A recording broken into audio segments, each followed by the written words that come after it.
Mining operations are often intrusive and impact heavily on the land which is being mined. Mining often involves massive explosions, large-scale removal of land, as well as water, air, and noise pollution. The homes of people living near or on the land that is being mined often become uninhabitable. As a result, mining companies choose or are ordered to relocate people severely affected by mining.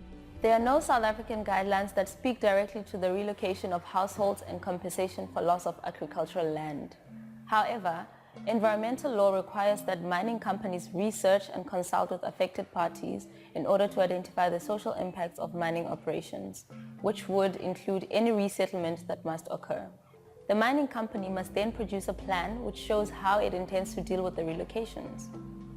The Mineral and Petroleum Resources Development Act also states that mining companies must compensate landowners and lawful occupiers for any loss or damage resulting from mining operations. It is clear that consultation and compensation for residential and agricultural relocation are compulsory obligations for mining companies to carry out. The 2010 Mining Charter requires that mining companies engage with communities in a manner that is consistent with international best practices, such as the International Finance Corporation guidelines. International law and international best practice requires community consent. The Interim Protection of Informal Land Rights Act also requires communities' consent if their informal rights to land are to be deprived. Mining companies should get the informed consent of residents before they are relocated. However, obtaining residents' consent does not always happen.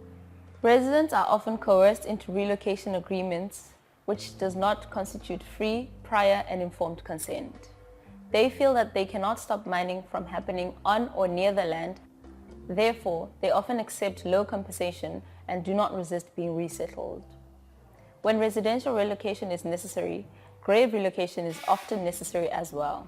Grave relocation is, therefore, a frequent side effect of mining. An application for environmental authorization must include an evaluation of the impact of ancestral grave relocation, and the method of relocation must be approved. Thus, environmental authorization must be approved before ancestral graves can be moved. If graves are older than 60 years old and are situated outside a formal cemetery, then additional authorization is required. A mining company will then have to obtain a permit granted by the South African Heritage Resources Agency, who must be satisfied that the mining company has made a concerted effort to contact and consult communities and individuals connected to the graves. The law is contradictory at this point. The National Heritage Resources Act requires consent of the individuals connected to the graves in order for the South African Heritage Resources Agency to approve an application to relocate graves. However, the related regulations do not require such consent, only requiring that consent is sought, not that it is granted. The regulations should be amended to align with the legislation that they come from.